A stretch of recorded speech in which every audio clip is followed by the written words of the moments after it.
Hello. Oh, hi hello. there. Hi there. I didn't see you standing there. Hello. Hey, friends. Hello, Hi. friends. Hey, friends. How are you? How am I? Well, my daughter's been football pilled, so that Oh. happened. Oh, I'm Did sorry. not happen under my watch. My children have been Muppet pilled, so I She's think already Only Muppet happened pilled. under Ron's watch. I'm doing better then. I think.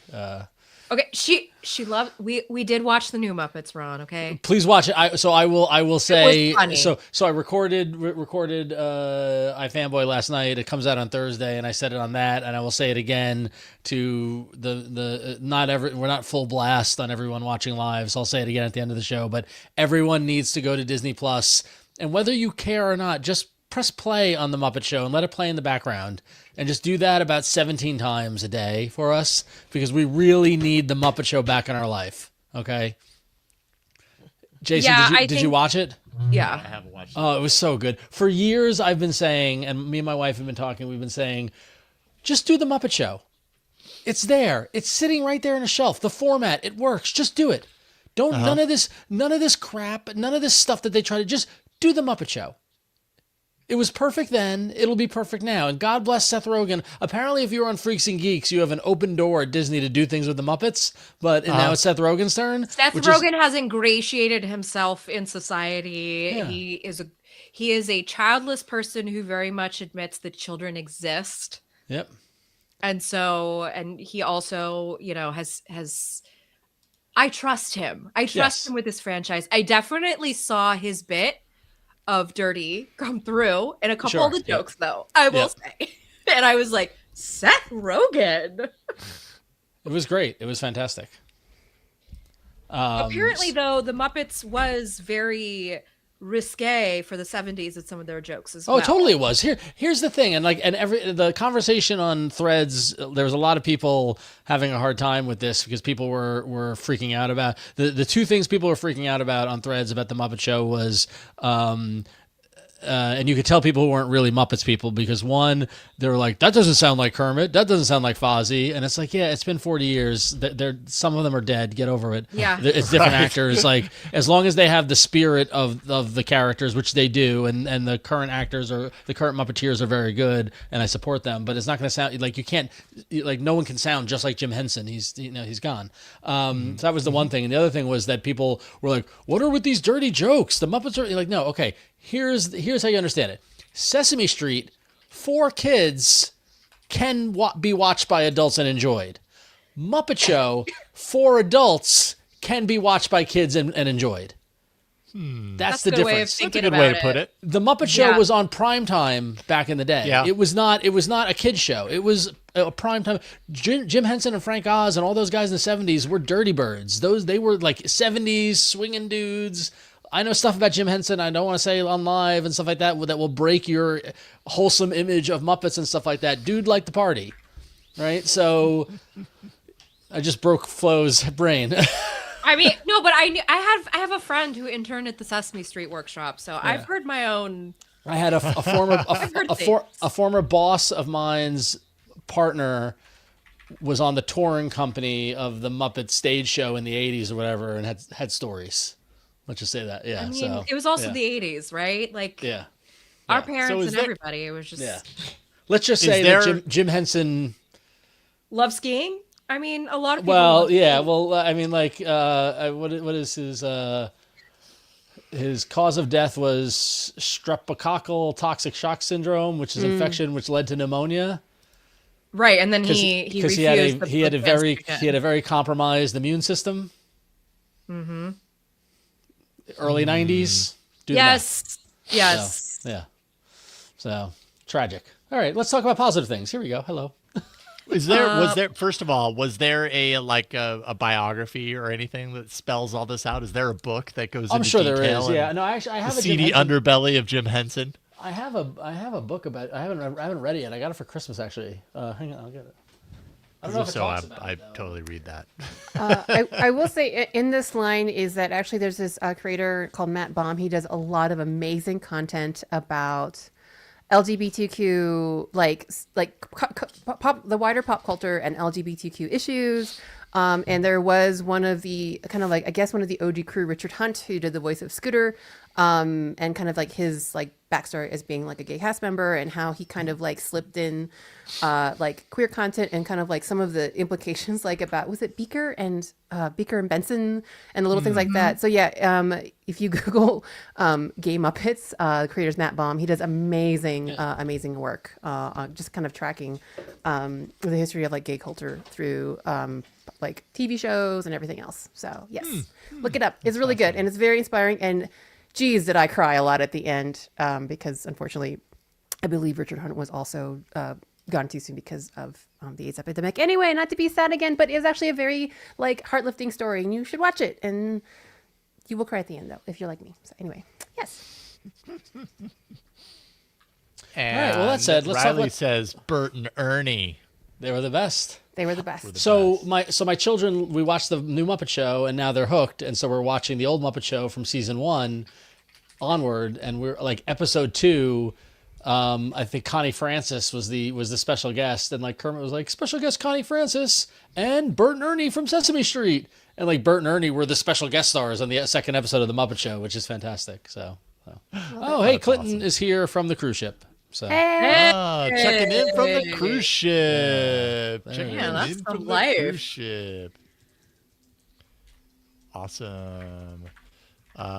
Okay, right on, Flo. Where am I Saw the logged into message. Thank you. Twitch? Let's see here. I should probably make sure that our audio is not going to go all wonky when we play music. oh yes, what is the win fix? It's the win and the flow fix. The flow fix too. The flow fix? What did I fix? Oh, echo Well, cancellation? remember- Turning off echo. the echo cancellation. Yep. Yes. So I turned that off. No, I already turned it off, Flo. I have control. I have the power. Oh no, sorry. I'm shaking my head at something else. Apologies. See, so that's the Oh, interesting I can't thing hear is her now. when the echo cancellation is off, your volume tanks. So let's see. Flow, I'm going to yeah, put it back flow. on. Now say a few words. Yes. You want me to talk? Yeah. Isn't that interesting? Okay, so I think maybe I'm figuring something out. So with echo cancellation off, say a few words. Yes. Say a few words. Okay. Oh. What do you want to Do say? you have the ability on your mic to turn it up? to turn up echo cancellation? No. To turn up like physical volume of your mic. Do you have the ability to do Yes, that? I do. Do you want me Okay, to do that. Yes. Okay, I think how I about know now? why it's doing that now. Try more. Okay. I'm increasing the volume. How about now? Yay, that's better. That's better. Ron, say something. I can say something. I can say something. Okay, all now night. Flo, say something. Can also say something about. how Okay, I say feel about something a little bit louder. Turn it up a little Okay, bit. let me turn up my gain a little bit more. Let's see if this is Yeah. working for you. Okay, sounds great. Okay, I think I know why it was doing it. All Why? along. Why? Oh, it's like this is a clue. It's like a mystery. Okay. No, I'm almost certain I figured it out because what the echo cancellation part of what it's doing is it's taking whatever the signal is and it's increasing it and then it's filtering out what it thinks is noise. When your audio input was super low, right? When I turned off echo cancellation, your audio input was low. That means that you weren't turned up loud enough. So what that means is your mic was down, but when it was cranking up the volume, it was also cranking up the volume of what it heard leaking through your headphones. And so it would hear that and it would cancel the music because it was filtering the noise. So now that we've turned off echo cancellation and we've turned up your volume, it should be okay. Okay. We'll see That's how my that guess. works. Yeah. All right. Cool. I mean, we got to A/B test it. That's how you do things in this world, right?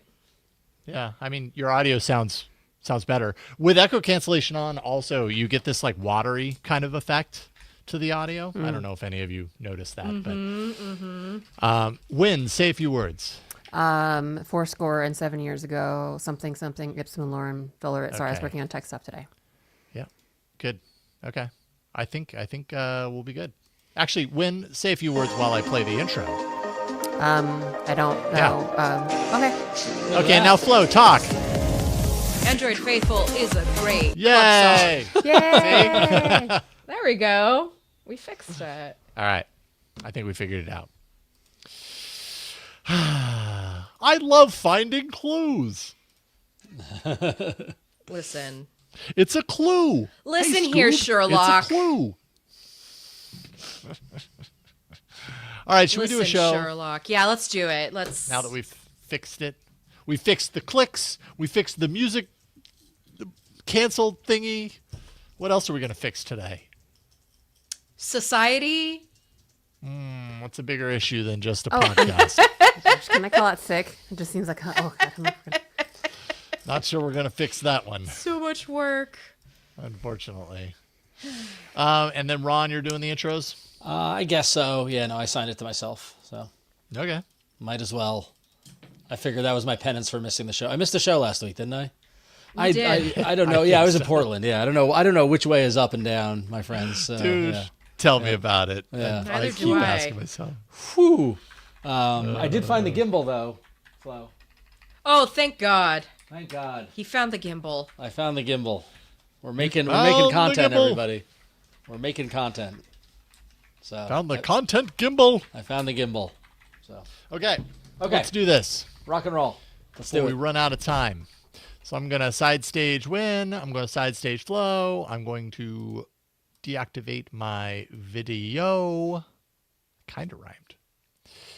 And hold on. And here we go.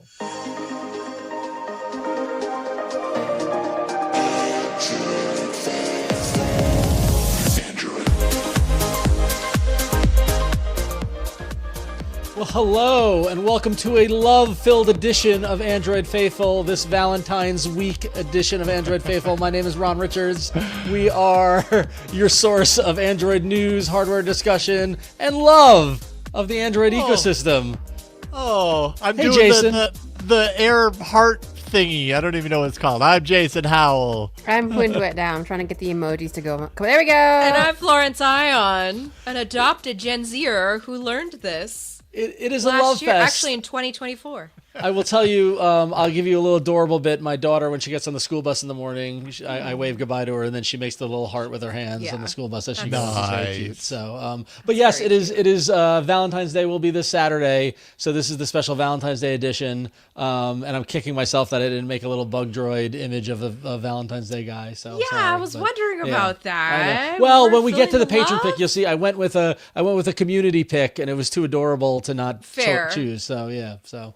But yes, we're all together. I'm psyched to be back. I missed you guys last week. I was in Portland, Oregon last week for business.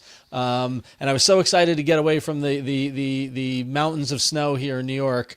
And I got to the 50 degrees of 50 degrees of wet weather in the Pacific Northwest. And even though it was like 30 to 40 degrees warmer in Portland than it was in New York, I still couldn't get warm because it was so damp and the heat wasn't on anywhere.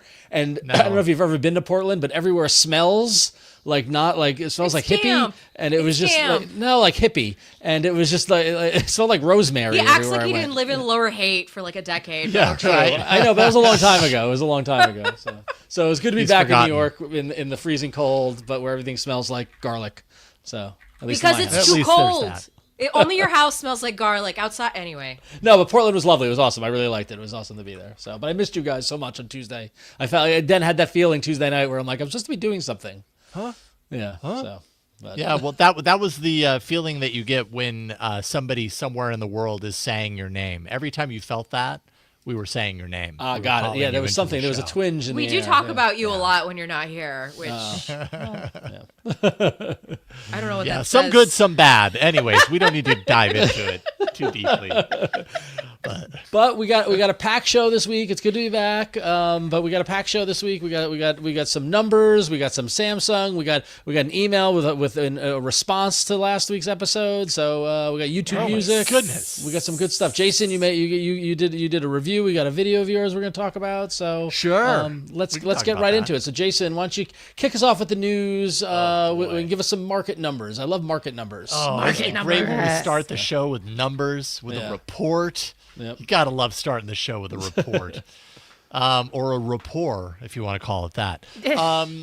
Some exciting news, let me tell you. Omdia Research, a company I've never heard of, by the way, shows their research shows that global smartphone shipments grew 2% in 2025.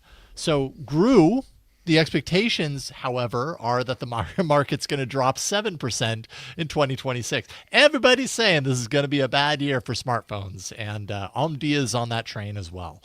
Why? Because of all the factors that we've talked about many times in the show before, including but not limited to memory shortages and all that kind of stuff, chip shortages, that sort of stuff.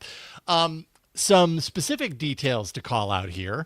Apple holding on to the top spot as far as this research is concerned. Really close second would be Samsung. Both of them at 19%, but my understanding is Apple kind of edged Samsung out. Samsung rebounding after years of declines. Honor, one of the biggest surprises here is the smartphone company Honor, which if you look at the delicious pie chart, it's only 6% here. However, most growth of any of the major brands, Honor considered a major brand by comparison with some of these others that are here. Maybe not as major as Samsung and Apple, but kind of playing in the same ballpark at 11% year-over-year improvement. Then you've got Nothing, and Nothing even on this list. You got nothing. You got nothing. You got Nothing. nothing. Nothing for nothing, baby. Nothing on this chart. However, as a brand, it was the fastest growing brand of 2025. Consider that it's a much smaller brand. So its increase of 86% year over year is a little easier to achieve when you are a smaller brand with less, yeah, of course. Yeah, it's products. But it's not. Yeah, it's not. In this case, except for Apple and Samsung, it's not the size of the chunk of the pie. It's that percentage growth, right? Because if you go back to the pie, Jason, like Xiaomi was down. Xiaomi was down. Oppo was down. Right, like you saw growth with Vivo, you saw growth with Huawei, you saw growth with Honor, you saw growth with Nothing. But again, Xiaomi and Oppo going down. Like you don't want to go down, you want to go up, right? And that's true. That's what they say. You don't want to go down. You want to go up. And then I've also heard you gotta get up to get down. Yeah. So, there's. I don't know what. What a throwback! Oh, God bless. Yeah, you're welcome. But Honor making the news. All the coverage I saw online about this was about Honor. Was about how Honor was the one that's growing, and Honor is growing. Honor seems to be making a splash here in Q1. It seems between the growth, between the robot Honor AI used phone. to be the economical version of the Huawei brand. Yeah. But actually, they're no longer part of the Huawei who brand. showed up for Honor 10 years ago? Brooklyn Mateo? Beckham. Oh. Did really? Who? I thought you were gonna say Matteo Doni. So did I. No, So Brooklyn Beckham, the David love Beckham's child. son, right? Yeah, Okay. the love child of Victoria and David. He did they brought him to an event that they held at the Academy of Sciences back when they were still selling phones in the U.S. Didn't they have a falling out recently or something? And then there was some Yes, Instagram that's why I brought post. him up. It's yeah. topical. Oh my gosh. You almost got it. Almost got it. In other Brooklyn Beckham news, apparently, and Honor news, Brooklyn Becker reportedly covers up tattoo honoring dad. Wow. So I'm just saying, there's more than one Brooklyn Beckham honor true. story. Well, in then the Romeo, news. then the story next to that was that Romeo Beckham got a tattoo. It's like net zero tattoos in that family. Look at that. Let's just stop talking about Android altogether. Sorry, and guys. just have a Beckham podcast. Clearly, there's a lot of directions. You we can guys go. know we would absolutely do gangbusters if we did a pop culture podcast, but I digress. This is Oh my god, I think we would actually. I think we'd kill at that. If you guys want it, contact an Android Faithful. Let us know. We'll add it to the Yeah, Patreon. just let us If you know. show up, as Lord knows, my wife would love me to add another a podcast recording night to my life. Yes, So. right. Indeed. Shall we get to the good news? There's good news. Yeah, Okay. there's good news. Let's hear There's the good actually news. good news. Yeah, The good sure. news is that AirDrop is coming. AirDrop. Yeah, AirDrop for Android is coming to more than just the Pixel 10. Guess what, guys? Google has confirmed that Android's Quick Share AirDrop interoperability is expanding beyond just the Pixel 10 flagship. So it said it's working with partners to expand the functionality across the rest of the Android ecosystem, and that we should be expecting some exciting announcements soon. I don't have any authority about this whatsoever, but I do wonder if this is going to be like a thing at the big event we're going to talk about in just a little bit next. That's happening soon. The big event from Samsung. That starts with an S and ends with a G and has because we're talking about partners, and Samsung is a partner. So yeah. Although I listed them as a frenemy the other day to Google, but do you think they're still frenemies? I mean, they're really cozy now. Frenemies are really cozy. That's the whole point of it, is that they work with each other for an ultimate goal, but they're still in even though their interests are not aligned. Mm-hmm. Even though they're in it for themselves. Well, the one interest that are aligned is making money, right? So yeah. That's what I mean. Yeah. So at the end of the day, they're in it for themselves. Yeah. So everyone went gaga over this news, and then everyone went gaga again over this news this week that it was confirmed and all this sort of stuff. And admittedly, I'm not an iOS user, and I know what I knew of AirDrop was that people were randomly airdropping inappropriate things on unsuspecting people's phones in the airport, right? Yes. That's as far as what I knew what you did with AirDrop, right? And now I know you can actually legitimately drop real files and all this sort of stuff, but like, how much real file transfers would you guys do on your phones? Because I don't transfer real files on my phone. Tons. I restrict that do. Do you really? I restrict that to my Yeah. laptop. I don't. Every single day, I transfer files from my Windows machine to at least one or two of my devices here, because I have a project going on the Z Fold. I have a project going on the Pixel 10 Pro. With this situation, I do have an access to iPhone hardware. But it's not just that. In social situations, it would actually benefit me. Because finally, when I go to the Warp Tour, I can get the darn picture of the board that everybody else is airdropping to each other. Nobody is going to scowl at me because I'm an Android user. But wait a minute. No, but I'm sorry. But so you're at the Warp Tour, and you're taking a picture of the schedule that's posted? So your friend has an iPhone. Because it's the board. The board goes up at 10:30. What's the board? What's the board? Like, it's just a schedule? You've never been to Warp Tour? No, I went to the Warp Tour. No, actually, I'd never been to Warp Tour, to be honest with you. But I've never been it's to the Warp Tour. schedule. Okay, so the schedule is posted on a wall. So your friend has an iPhone and took a picture of it, and they can't text it to you. They can't WhatsApp it to you. Because AirDrop is the only way they can transfer that photo? Because cellular is really impacted in festival situations like this. I'm skeptical. It was impossible to send a text message, let alone an MMS with a picture. Like, it couldn't even get text through with basics. And, they all default us now to 5G and 4G, so we don't have all those, like, legacy, text, so I can get my text. I haven't been to Warped Tour, but I've been to Riot Fest, and I've been to other big... I went to the Oasis concert, 100,000 people were there. I have not run into a situation where I haven't been able to get a cell signal in like maybe 3 or 4 years. That's incredible because I've run into a couple of them over the last couple of years. Maybe it's a Verizon thing. Yeah, I'm on T-Mobile. It could be. I'm on T-Mobile. Verizon's slipping. That's what I'm hearing. I'm on T-Mobile, so maybe it's that. I don't know. I just don't. I think the whole AirDrop thing is, and maybe I'm being contrarian and a little bit of devil's advocate, but I think this is a whole much ado about nothing. That's all. I think it's a little. It's merely to get rid of the stupid jokes. It's merely to because everybody says the biggest barrier to switching between Android and iOS is like the loss of the ecosystem that you get from the iOS side, and this is a part of it. You get some access to it. I get that. Yeah. It's another brick in the wall. On and on.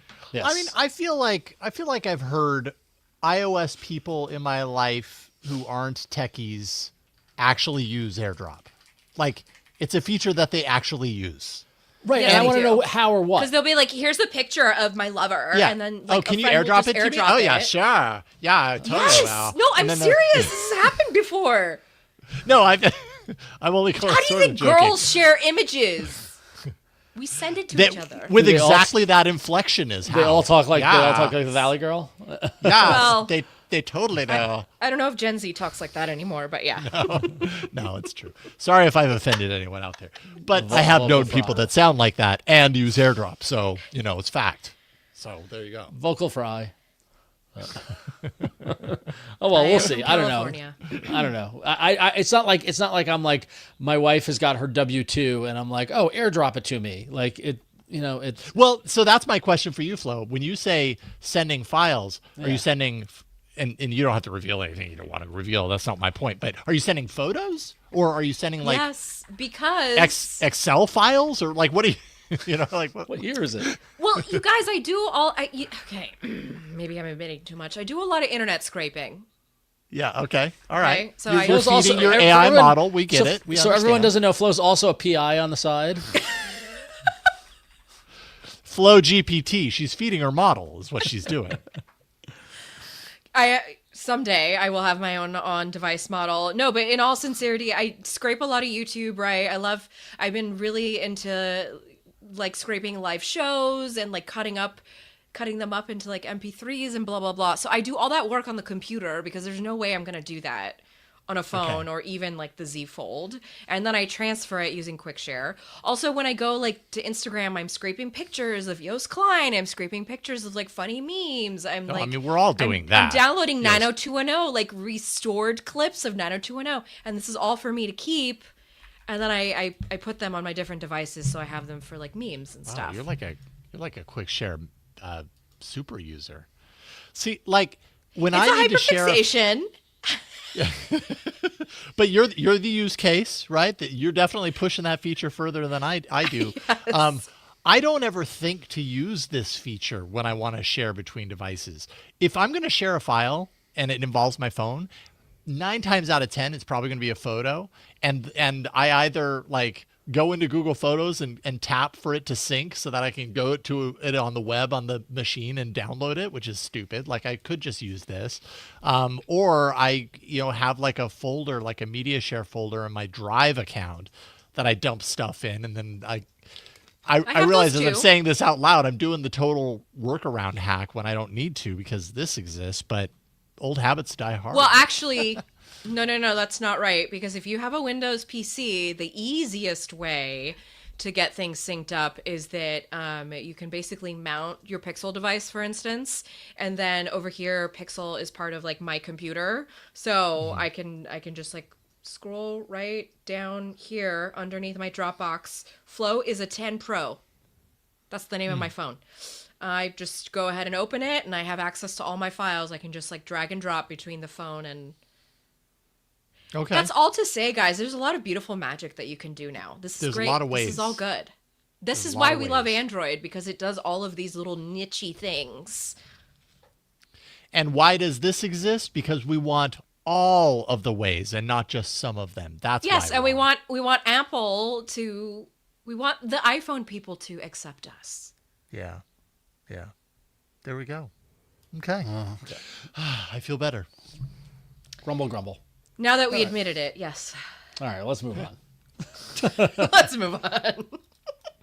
Okay, well, I have a quick update for you guys. The folks over at 9 to 5 Google did an APK Insight, pulled out some, like UI strings to see what's headed our way.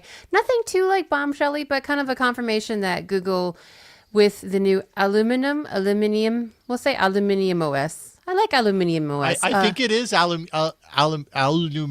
It is aluminium, actually. Because it is spelled with IUM. Okay. So I think they intend for it to be aluminium. I do. Yes. Aluminium? I'm not sure. Aluminium. On Aluminium OS, there will be a dedicated Gemini button. There was an interface leak last month or something. So I think there is like a screenshot of where it will look like. But I mean, that's not like, it's not like groundbreaking, earth-shattering news, but it does go to show that in Aluminium OS, Gemini will be unsurprisingly central as Google continues to integrate Gemini and AI in general very deeply into its various OSs, including Aluminium. You should be able to go to, if you scroll down a bit, it's hard to see. Oh, that one, the second one, the desktop one up. All the way in the top right corner, kind of where in that space bar, you're going to see a Gemini icon. That will be one place where you can access Gemini. And also, of course, there'll be a keyboard shortcut. They have a Google key icon, kind of like your Windows key or your Mac command key, that you'll be able to do a G key plus space to bring up Gemini. So, I mean, again, these are kind of like little tiny small things like WTF, what's the big deal? But I mean, they're trying to put it as forward and as central as possible in their experience. So there you go. Aluminium definitely got some Gemini in it. Gemini-minium. Are we getting excited about aluminium? I'm still trying to figure out how to pronounce it. Aluminium. I've been doing it too on just everywhere I podcast. I have no idea how to pronounce it because I said GIF on DTNS this morning, and I got an ooh from Tom about it. So why? I say GIF. It's is not it GIF. or GIF? No, or maybe no. I said GIF. Yeah, people who say GIF You can must have said can GIF. really go. I'm not going to say it out loud. Eat some It's peanut GIF. butter? I don't know. It is. It's been GIF for 30 years. It will Yeah. always Okay. be So GIF. then I said. You You said GIF. Yeah. Because I'm a GIF flip flopper. Yeah. So Yep. I don't really have a preference, and so I've just kind of leaned into the fact that I say it differently every time, and whatever. I truly don't care. I'm a flip flopper. That's great. A GIF flip flopper. So, anyways. Yeah. Oh God. But regardless of the aluminium, onto the story. I mean, is it a Gemini key? I mean, that's a commitment, right? Like they can't go back from that, right? Like that. Yeah, that's like how they put him on the Windows, the Copilot, for instance, on the Windows laptops. Yeah. I mean, to be fair, it's they're not saying it's a Gemini key. They're saying it's the Google key, but the Google key plus the space bar. So they're not baking it into the keyboard. It's just a way to trigger it, right? Well, Yeah. It's like on Chrome. Yeah, and Yeah. As a productivity nerd, most productivity tools, whether that's like Alfred or even Spotlight, they use whatever the operating system key plus spaces. So it's a pretty common productivity tool or productivity keyboard shortcut. So maybe like a really nerdy flex and saying, yes, on our system, Gemini is That productivity. does Gemini. Yeah. Yeah. Okay. Okay. Cool. I think my thought on this is, of course they are. Yeah. They're finding every last centimeter to squish a Gemini icon into right now. So of course they're gonna squish it into aluminium or whatever it's called. Yeah, the persistent In 5 icon on the ways. desktop is interesting. I mean, I say that as here I am staring at my Mac OS desktop, and I've got the Gemini app in my toolbar. Like I added a persistent icon myself, so why am I objecting to it, right? Yeah, so it's fine. Yeah. Gemini and I are pals, by the way. I've been using Gemini a lot in the last month, and we it's like I found that the more you use it, the more it gets not only That's familiar. How it gets you. The more you talk to her, yeah. the closer you become to her. Yeah, exactly. Yeah. So, yours is a her, mine is a him. So. No, mine's a her. Mine is I an would it. never talk to a man, Ron. Come on. Oh, ouch. Come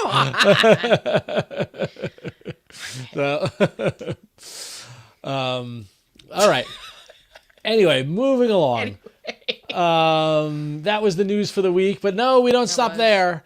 We every week our loyal patrons over at patreon.com/AndroidFaithful get to vote on another news story for us to talk about here on the show. This week we had a theme for our patron vote. It was all Google apps was the theme.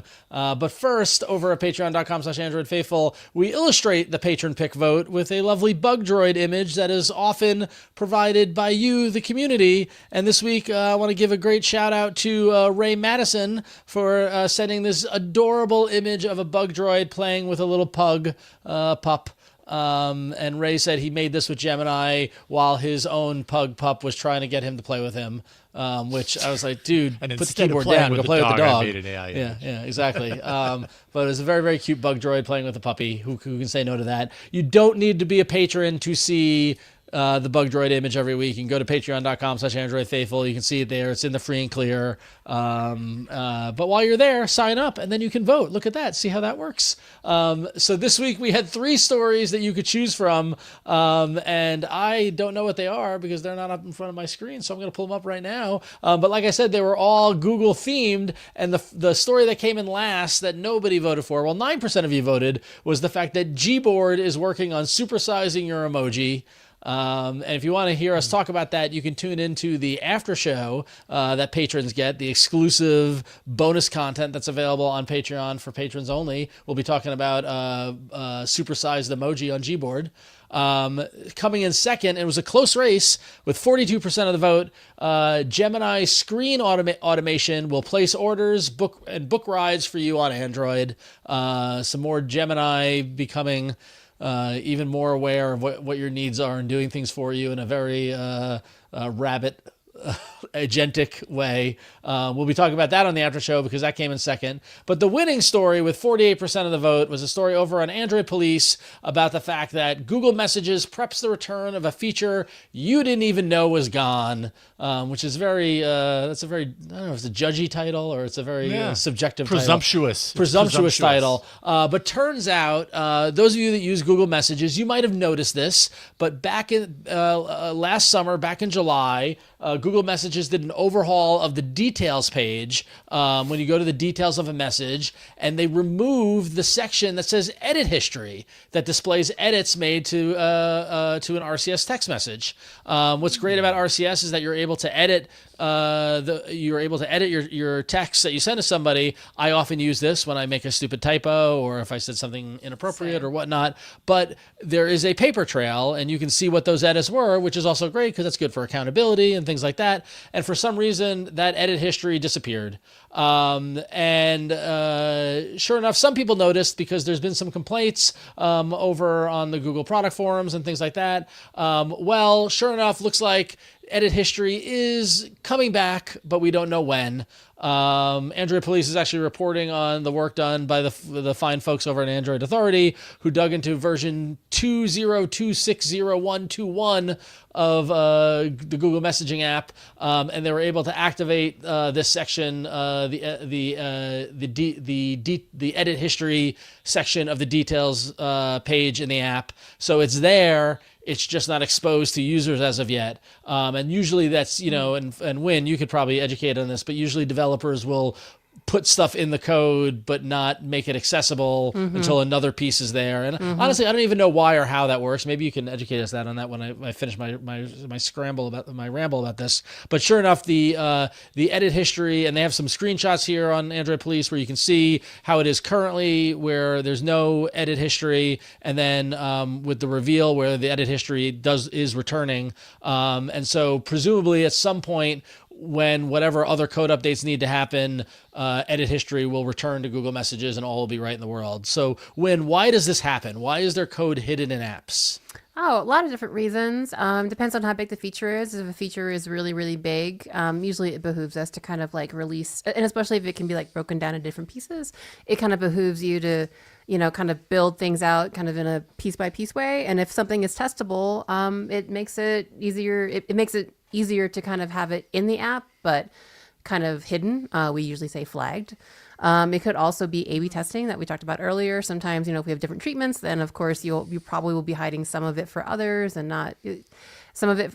You'll be hiding some parts of it for other people and not for you'll be hiding some things and showing other things because A/B testing.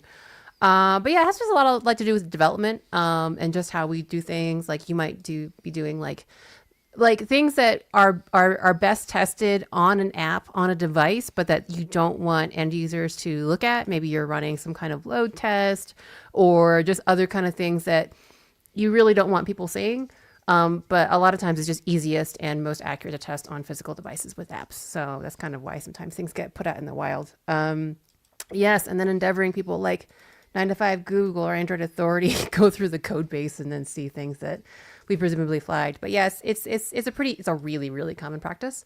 And it also allows us to kind of emergency stop stuff. Usually what we do is we kind of like have these like gates around code, and we have like there's a lot of different services that offer this, but basically you can set up a bunch of like keywords or like hot phrases that are like this and this feature, and then you can like have a server where you download the value of that flag, and it could be either on or off. So it acts both as like a gate for testing, but also an emergency stop if something's kind of risky, and like, oh, something happened and people are like not able to sign in or the app's crashing. It gives us like an emergency valve, an emergency off valve as we're like releasing new features in case anything big comes up. So there you go. So when Google does this, I mean, because they do it all the time, because we're always talking about articles, or APK teardowns where, oh, this clue is in there.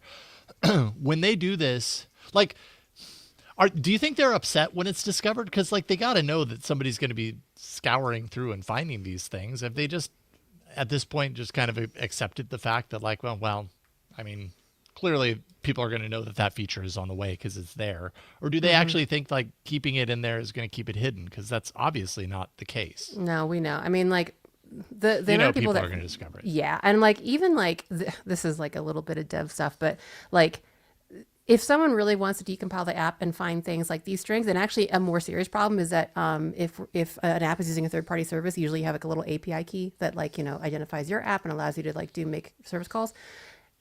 For the most part, you can't actually hide those, and that's like a big vector of attack, or maybe like even attack on Android apps, is that you can decompile any app and get things like API keys. So these strings, if they're in there, they're things that they don't really care. Usually if something does have like a huge sensitivity for marketing or something, we just won't put it in, period. Right. Like companies will not put it in, period. But if it's in there, then they know that people are going to probably see it. But also, I would argue that we are obviously the Android faithful and we care about this stuff, but I think millions of people out there wouldn't give a dice or two. So but getting things out there and being able to test things is way more important than a couple of more than several thousand Android nerds having an idea that something's coming out. So no offense to anybody, but that's just it's just like ROI. So Exactly. Return on investment. Excellent. Well, thank you, Wynn, for that insight. And if you're a Google Messages user, look out for that. Someone did comment. Look out.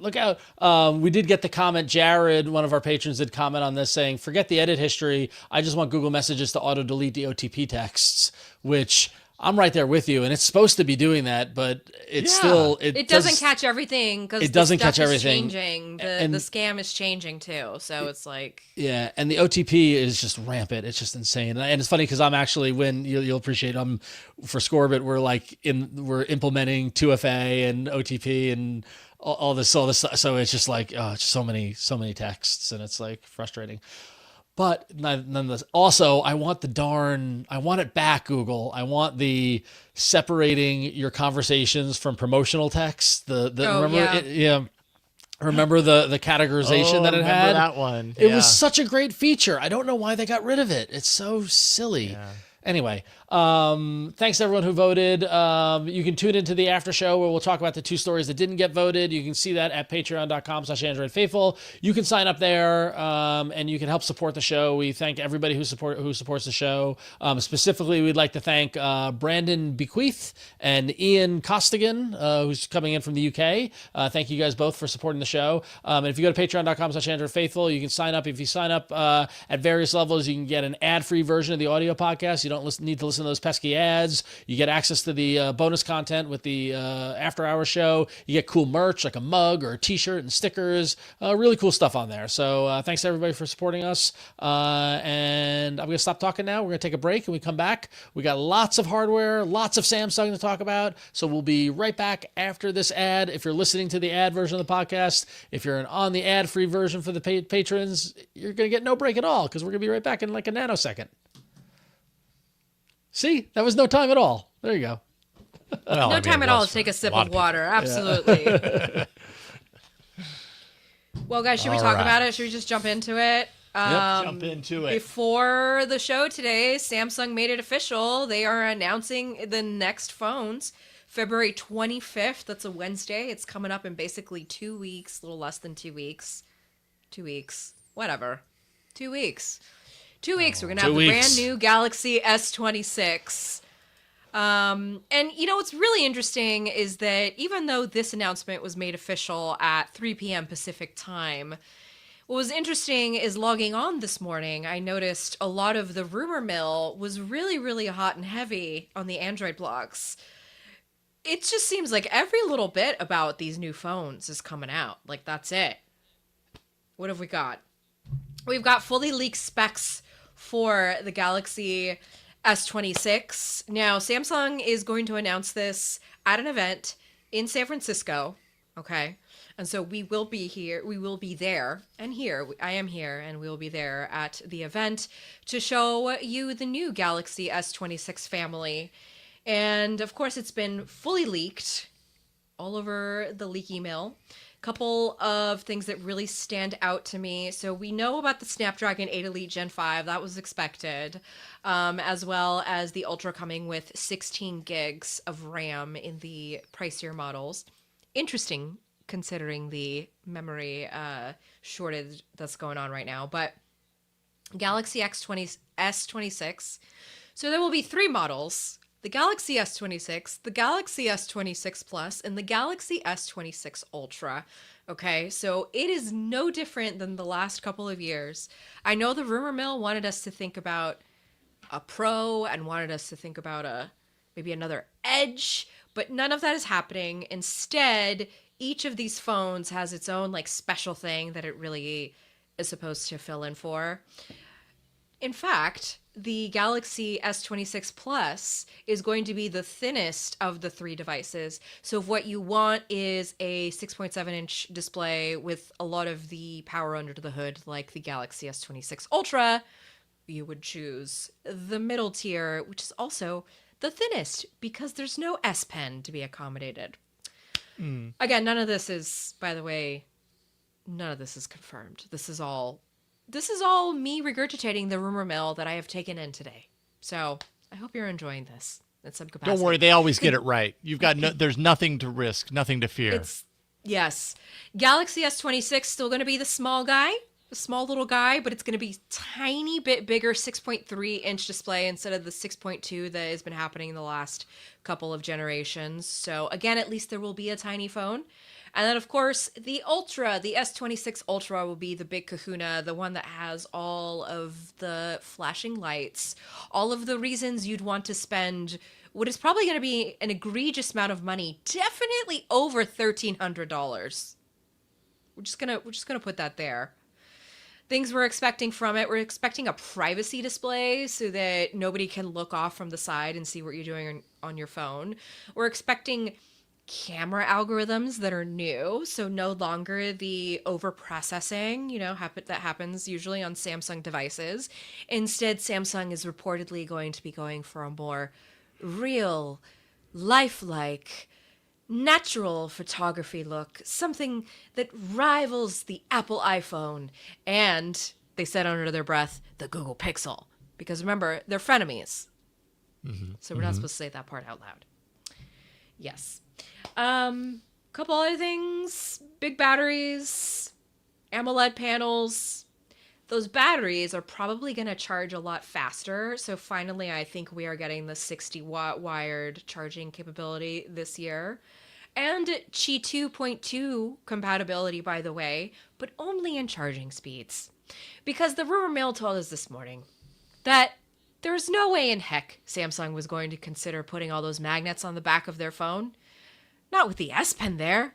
Not with everything else they wanted to do there. How could you want a magnet? So, That's folks, lame. Don't expect any magnets this time around. But hopefully you can expect a lot of spoofers from third-party case manufacturers. Please.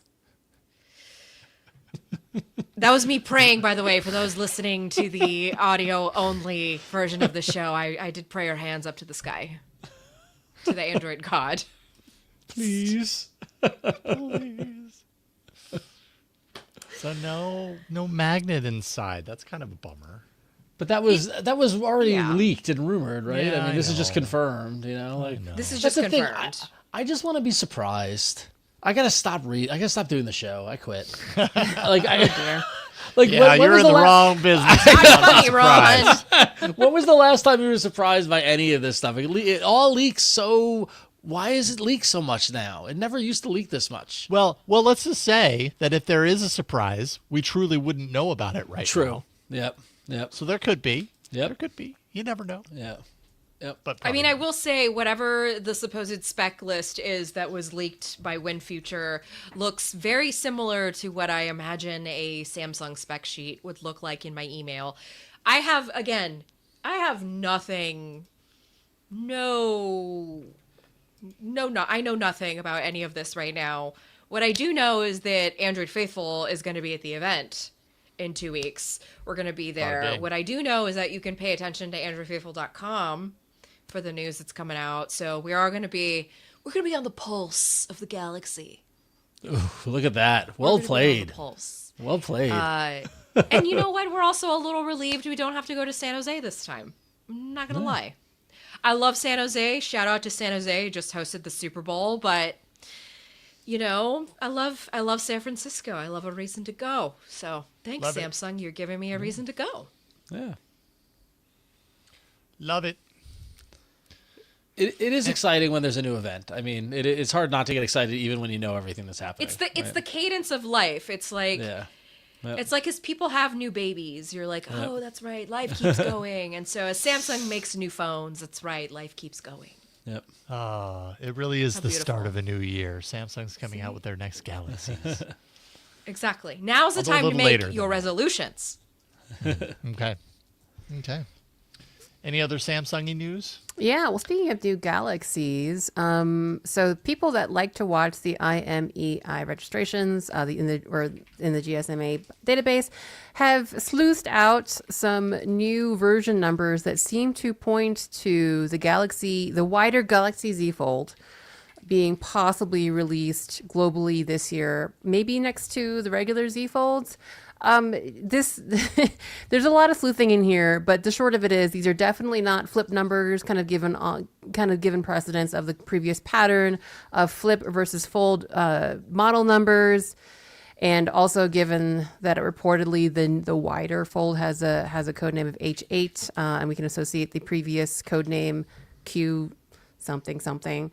It's Q number with the previous regular Z folds that. Anyway, looking at these listings, we see kind of basically a new set of numbers that do imply a Galaxy Z Fold with a slightly different number and with regions attached. So there's one for global, one for South Korea, one for U.S. carrier locked, one for U.S. factory unlocked, one for Canada, and one for China. So these are discrete, separate model numbers that have been found in the GSMA database. And again, kind of just given the precedence of previous model numbers, it seems that these point to the new Z Fold wide device, which we don't really know too much about. Like, this is kind of just speculating. Will they actually try to offer it at the same time as the regular Z Fold 8?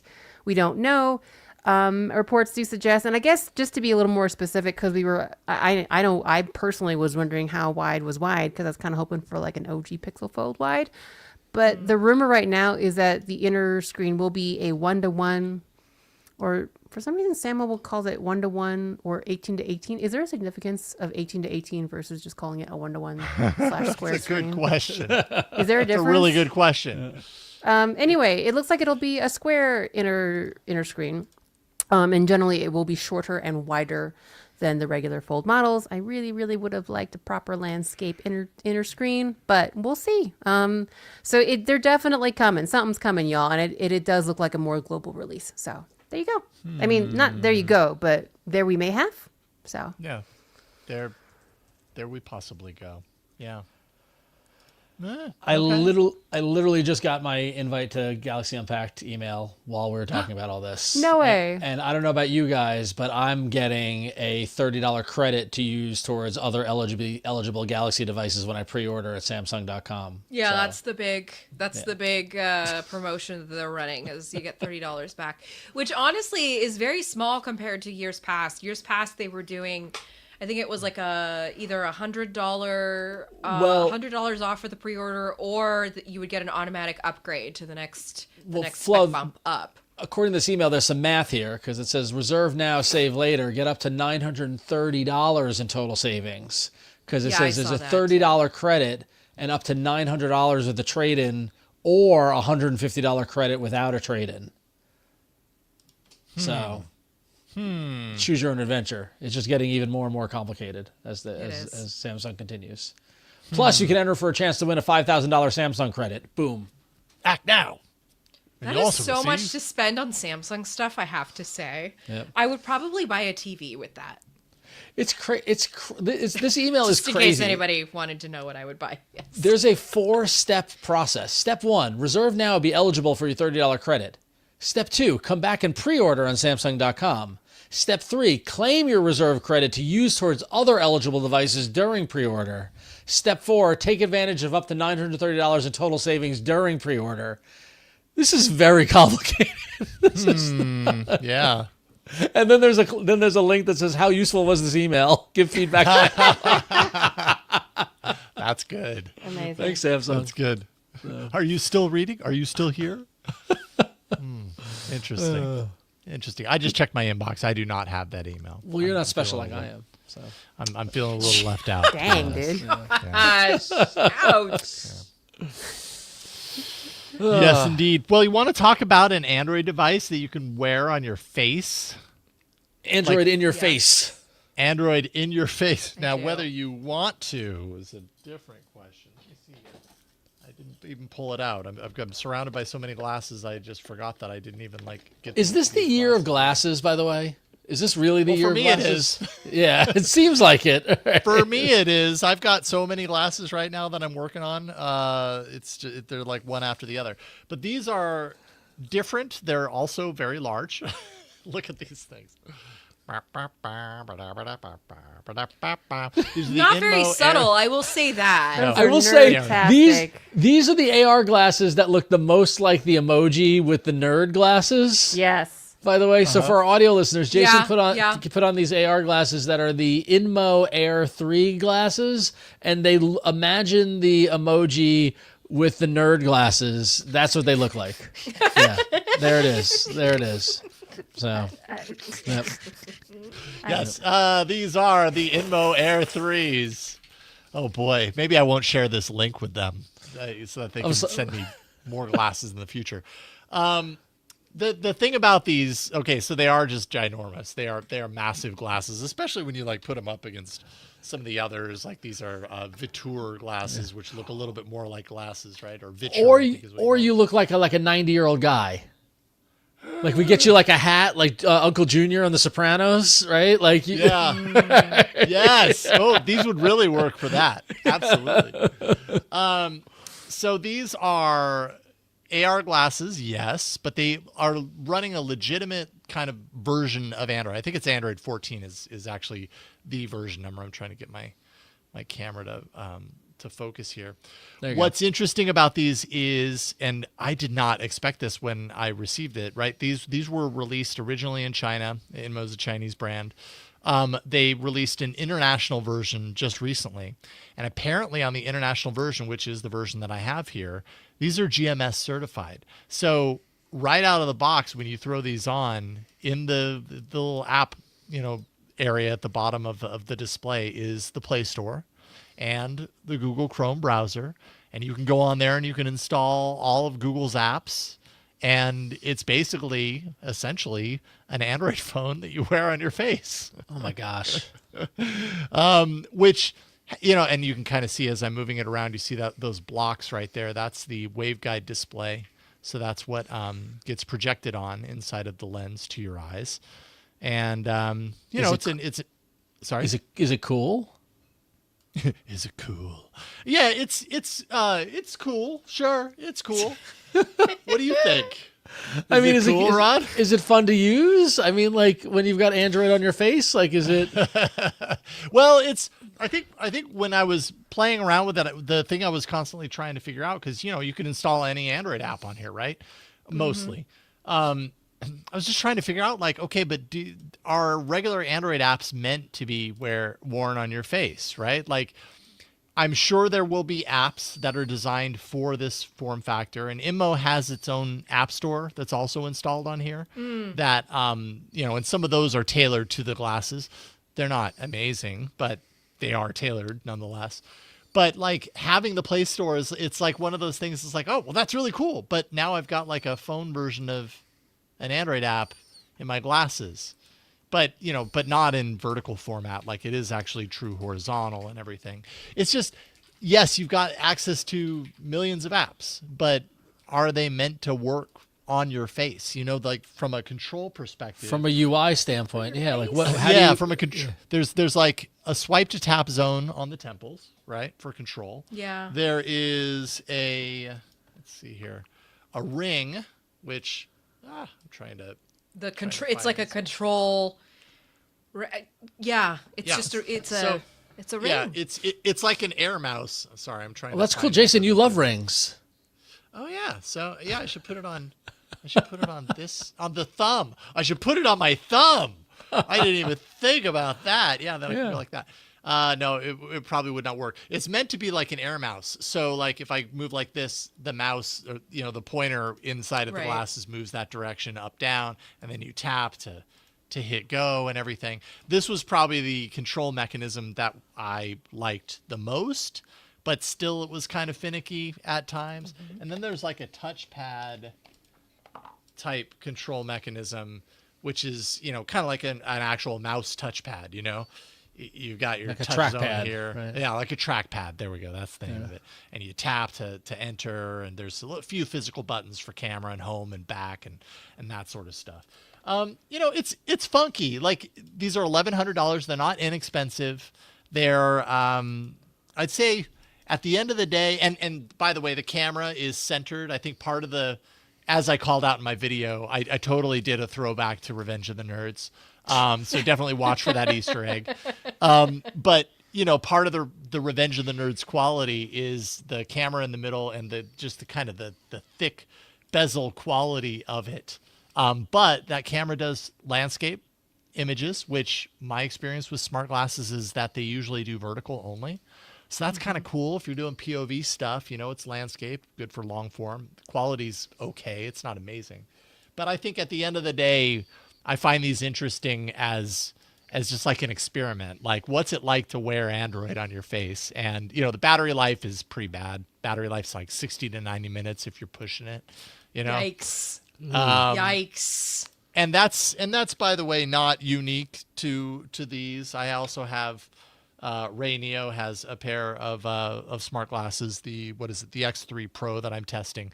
These have abysmal battery life too, because much of the processing is happening in the glasses, and it's like, where do you put the battery, right? Like I think the batteries are kind of in the temples here, but so it makes me curious about what Google's doing with similar form factors and how, like, is Google able to solve some of the challenges that Inmo is struggling with these glasses. But they're interesting from an early adopter standpoint. I think that's what makes them interesting to me.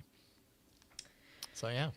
Well, you can go read the full review over at androidfaithful.com. And Jason If you did don't a have video. time to watch the video. Watch his full review video. You got the review, you got the video, and maybe you too can put Android on your face. I'm trying to think all those apps. What the use case is. Like, I mean, a meditation app. You just need to listen to it through the glasses to keep you from crashing out.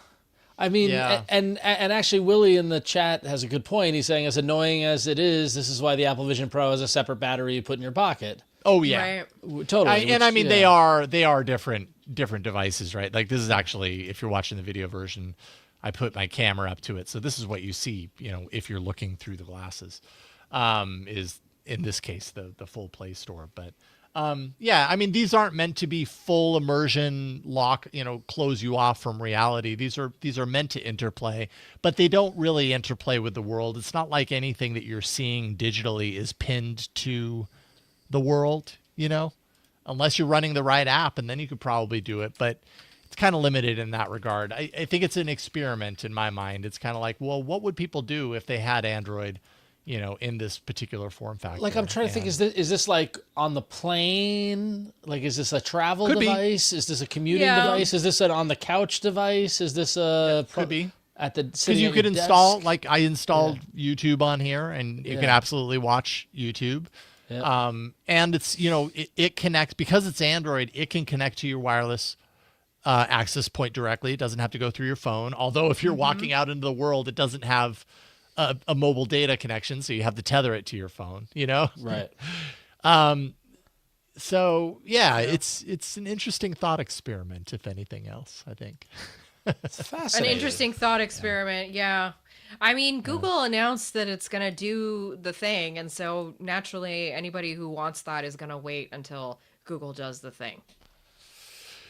And I mean, from not- what I've seen of Google doing the thing, you know, they've certainly created a product that is more compelling from solving some of these issues. Yes. Seemingly, anyways. In my demos, you know, I've had a couple of hours of demos with them at this point, but I don't know what the longevity of like a battery charge is throughout a given day. You know, we're just running up against like the size of these devices being small. And if they do so many things as people want them to do or whatever, maybe they just aren't all-day devices. Maybe they have to charge in the case or something, you know? So, yeah, it's interesting. Maybe we just have to accept that for right now. Accept it. For right now, that's clearly that's what we have to do is accept it because we don't have a choice. But, yeah, check out the review. Go to AndroidFaithful.com. I got the full review up there. Awesome. Very cool. Well, thank you, Jason. Good stuff. Yeah. All right, well, that's going to wrap up our hardware for this evening, and we're going to take another quick break. When we come back, we're going to talk about some apps and one of your emails from you, a listener, wrote into us, and we're going to read your email and talk about it right after this. All right, so coming up first up in apps, YouTube Music. Everybody loves to talk about YouTube Music. It's a hot button topic, and sure enough, everybody got their underwear in a bunch. When they woke up one day and found out that their access to lyrics seemed to have gone away, or at least behind the paywall. If you're a YouTube Music user and you liked the ability to see the lyrics to the songs you're listening, some users found out that they needed to have YouTube Music Premium or YouTube Premium in order to access those lyrics, and people freaked out. Mainly because people wrote about it, like on Android Authority, and then people saw that article and they freaked out. Google responded pretty quickly to try to quell the freak out. And Google provided this update. They said, we're running an experiment, much like the glasses Jason just had.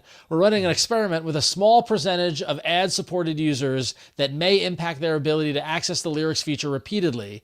We often run experiments on YouTube Music to better inform our decisions around feature improvements. The majority of our global users will not see any changes to the lyrics feature.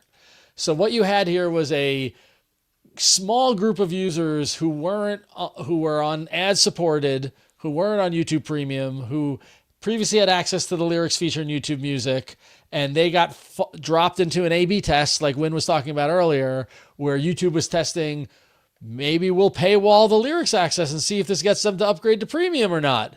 And one of those people screenshotted it and told Android Authority, and they wrote about it, and everybody freaked out and went from there.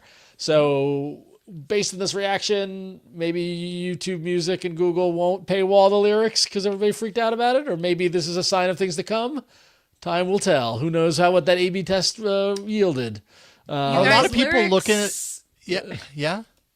Flo? I was just gonna say lyrics are hard to come by, because like most artists these days, like the new artists, they'll go put the right lyrics on the music platforms before they will put them on the web.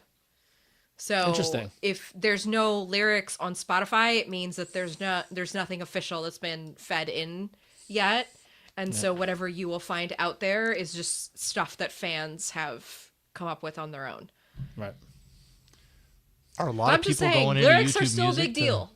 Are they? Okay. All right. I'll be honest. I'm a YouTube Premium user. That's also and I didn't even know that there were lyrics. Yeah, neither did I. I still go to Genius for lyrics. I do too. Which, by the way, is like in apps like Spotify. It's integrated into it. Yeah. So at least there's that. I didn't even know it was there, so it's fine. Oh yeah, there it is. Lyrics. There it is. Cool. That's pretty cool. Well, now you know what they're saying. Now you Oh, know cool! what And you they're can share screaming it about. with. I can share the lyrics with. I can select the lyrics with You Gemini can and share them. select an emo Ron lyric. has discovered Oh, the that's so cool. beauty and power of YouTube Oh, look that! music lyrics. I can create with AI. I can add an image, and I can. Oh, that's so cool! Little album art. Oh, this is so neat. I wish I was a teenager. For many It's reasons. never too late. It's never too late. Anyway, so Much Ado About Nothing. There you go. But hey, guess what? YouTube Music is also adding AI playlists with text-based playlist generation. A friend of the show, Ben, over at 995 Google, wrote about this, talking about Gemini and AI and YouTube Music. If you go on YouTube Music and you tap on the new button in the library tab of YouTube Music, you can choose AI playlist, and then you could use your voice, or you could type in to explain the type of music you want on your playlist, which I have not played with yet.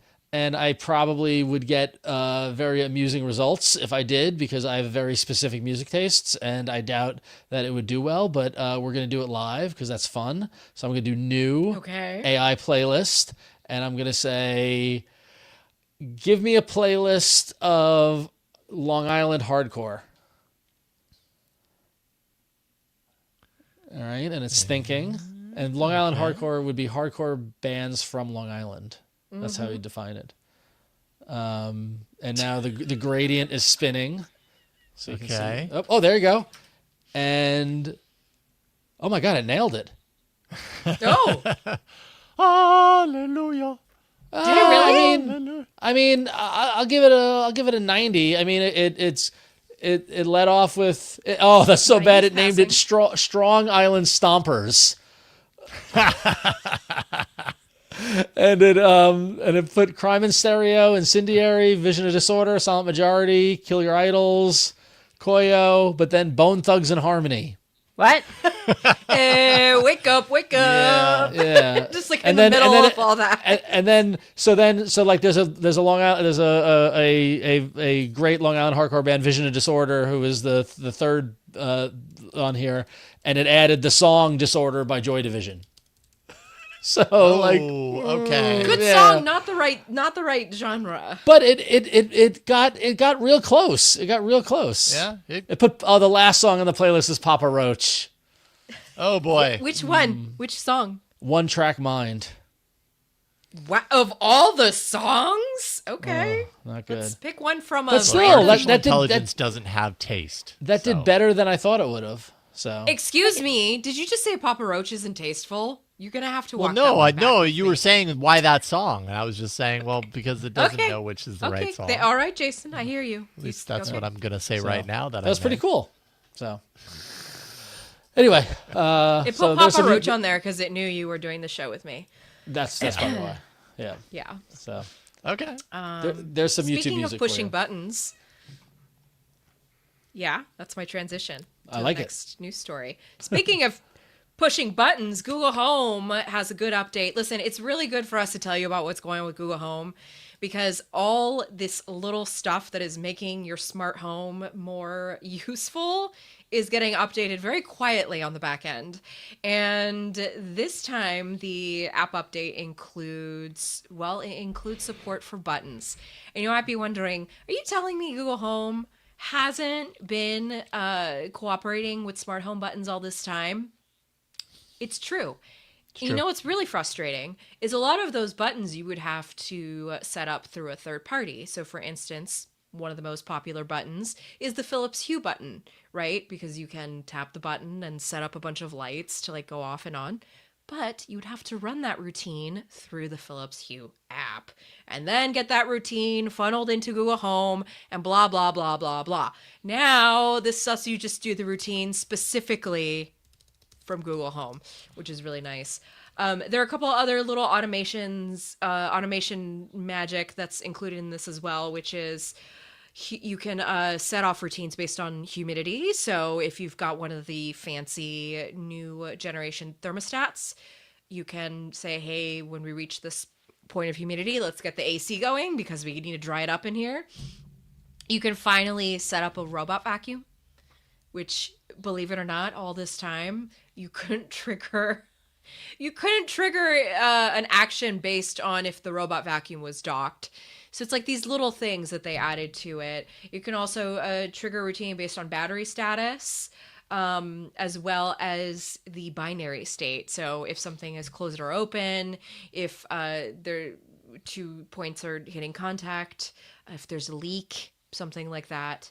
These are all just things that make the whole Google Home routine experience, the automation experience, excuse me, because routines is what they called it before this big revamp.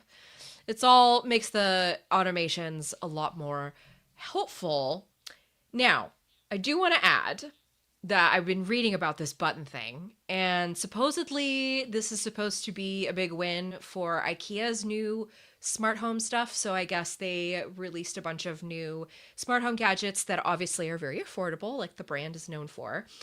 But the buttons, and 9 to 5 Google is actually using these buttons right now from IKEA to test. They said that they haven't been able to get it to work quite yet. So And the IKEA, things always work in theory. the IKEA Google Home implementation continues to mystify, right? So, Well, it does because IKEA historically has not played very nice with Google, right. So, which is a bummer because, if I'm going to be saving money on a smart home, I'm going to be saving money on some furniture. So let's parallel play here. What's the issue? Now, it is possible that some of you heard us talk about this last week's After Hours. Only realized while we were talking about it now that we did discuss it in After Hours, but not on the main show. So there you go. That was a little tease of some of the stuff. I was wondering why this sounded. Yeah. a little bit of an update, though. As you were talking, I was like, oh, wait a minute. Oh, yeah, we did this before. Thankfully, we didn't do it on the regular show. We did it After Hours. So we're just opening up that one story for everyone. That's a taste of what After Hours is like. Exactly. Gives you a little taste of what we do. For our Patreon. There you go. Oh, well. All right. And finally.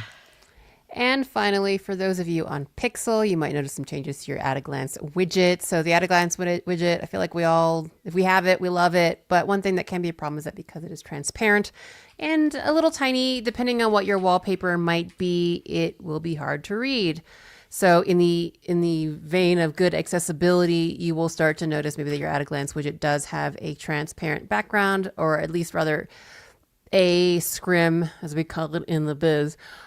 Just to add some contrast. That's what we call it. As basically a mostly transparent dark background to just provide high contrast for the text in the at-a-glance widget, just so that you can read it better. Not surprised. Probably actually kind of surprised they haven't done it like earlier.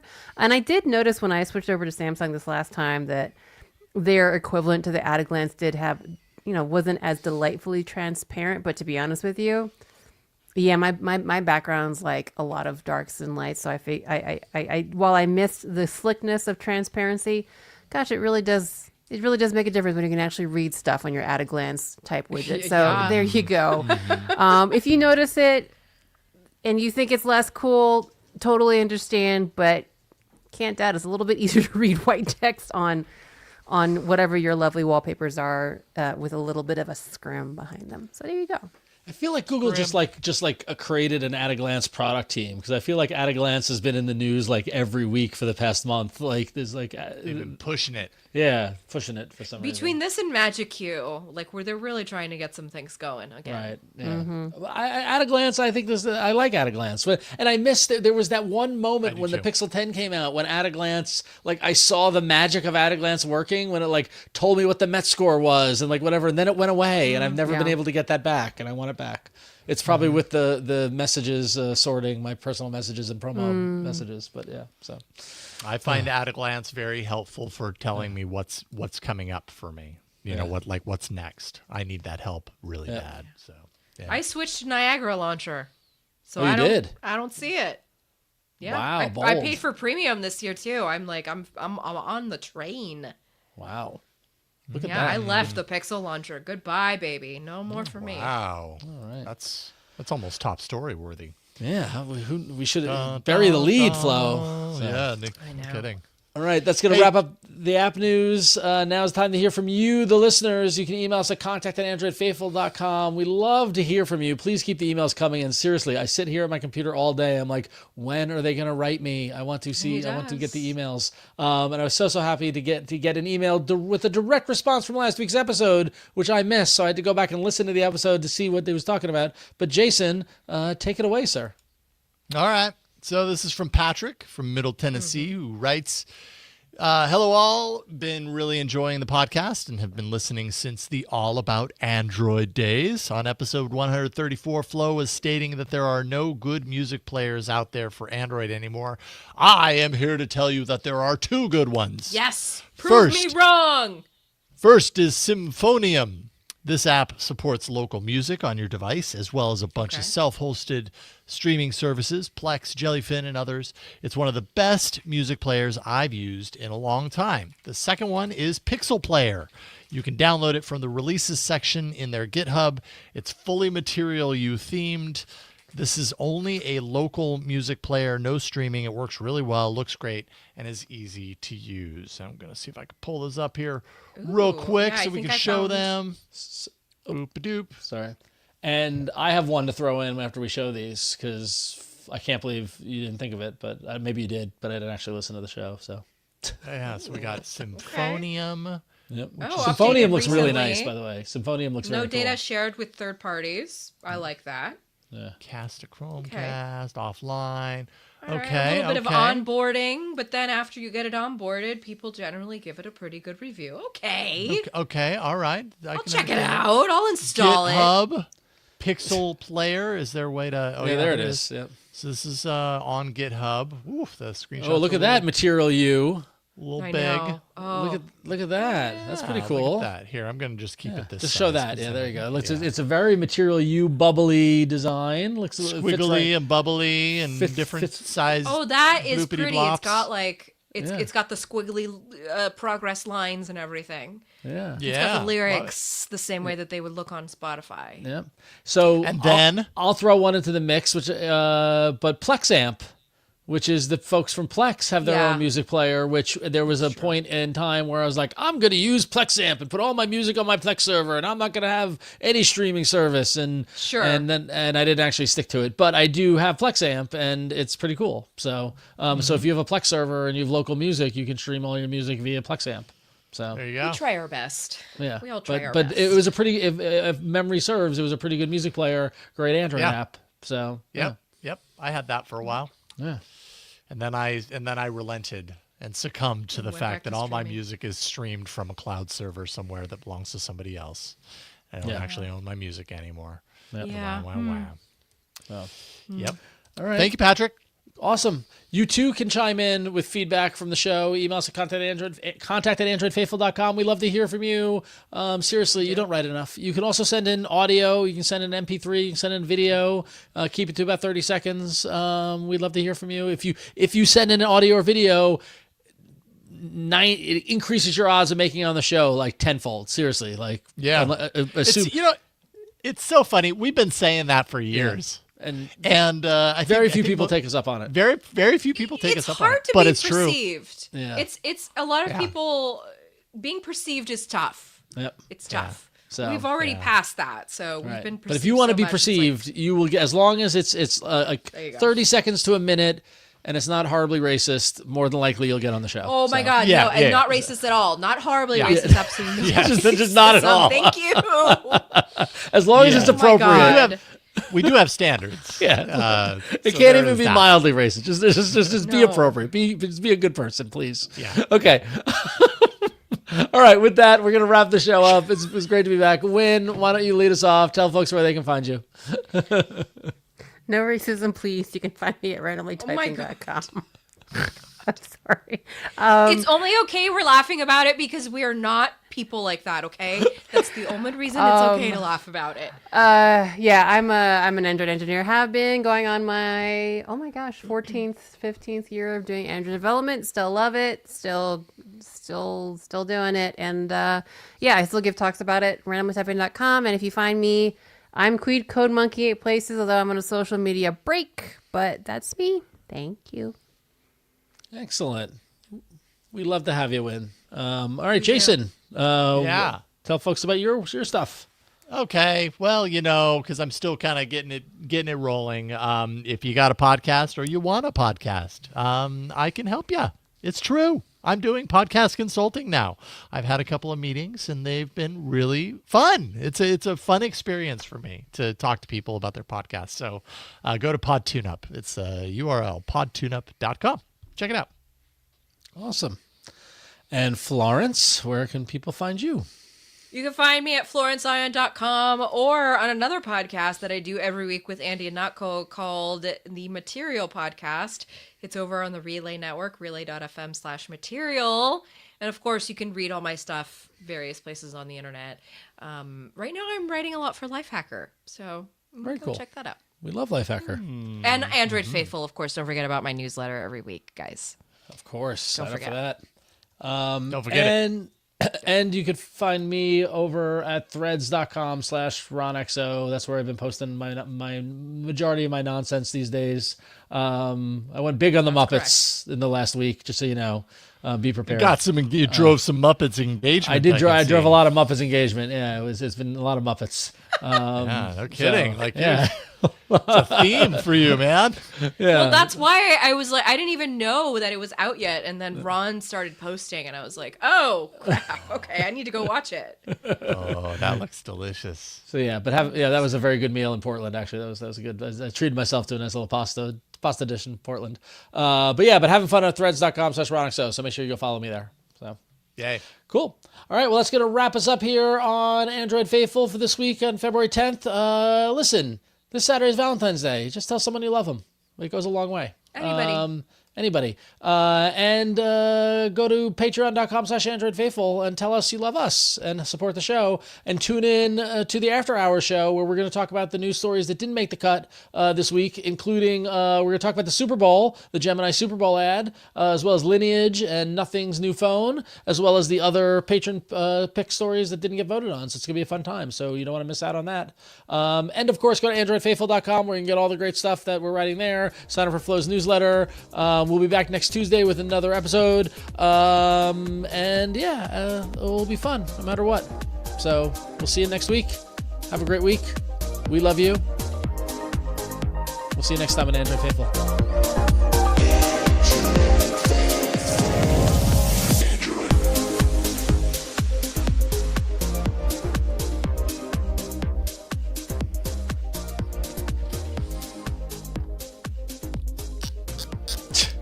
Android Faithful Rave featuring Goa Trance. I didn't want to say. There's the photo. Okay. So I didn't want to say it during the audio recording, but live stream people, we're not going to be live next week. It's kids. It's winter break. Jason and I are both taking our children to other places. So it's causing a little mayhem with our schedule. We will have a show at the regular time. It's going to go on YouTube and on Twitch at the regular time, so you can all gather. You can chat with it, but it won't be live. We're going to pre-record it, so it's that whole thing. So it'll still be here though, just how you like it. So, don't worry. But don't worry, the show will come out. So, all right. Let's take a look at this. Titles. Keep your Titles. friends close and your frenemies close enough to AirDrop. That's a good one. I really like that one a A lot. little long, but it's a good one. Yeah. A little long, but I like where it's going. Good job, BioCow. Android users just want to be included. So true. Yeah. Pulse of the Galaxy. Ooh. Someday I will have my own on-device model. Geminium. I know what you removed last summer. Messages. Saying the frenemies part out loud. Android in your face. Speaking of pushing buttons, my family just got home. That had nothing to do with that title, but I just heard them. So if you hear noise, that's what's happening. Speaking of pushing buttons, Freudian. Niagara Launcher. Slowly I turned. The Brooklyn Beckham honor cast. Dude, go play with the dog. More the Brooklyn Becker honor cast. I like that. More important than several thousand Android nerds, and it can't even be mildly racist. Doesn't have to be a title. Not the last one. Doesn't have to be a title. That could be unspoken. Although we already spoke it. Anyways, Keep your friends close and your frenemies close enough to AirDrop is good. It's just long. It's just long. Yeah. Yeah, that doesn't work lengthwise. Yeah. I mean, BioCow wins, but it's too long. Keep friends close and frenemies close enough to AirDrop. Yeah. You could also just put frenemies keep your frenemies airdroppable. close enough to AirDrop. Keep your frenemies close enough to AirDrop. Oh, that's not bad. Yeah. Yes, there you go. Yeah. Keep your frenemies close That's enough good. to AirDrop. Yeah, there it is. Yeah, That's the winner. That's the gist. Keep Yeah. your frenemies close enough to AirDrop. I like that. That's good. Yay. Good job, BioCow and Flo. Team effort. I'm just the editor. Here. I Don't know. mind me. You're a solid editor. Okay. That's it. We got after hours to Okay. do. So those Thank of you guys for being here. See you guys in rock. 2 It's weeks. good to be back. We love you all. All right, we will see you next week in a pre-recorded format. We'll be back live again on the 24th. So, Indeed, Reno. good night, everybody. Bye, everybody.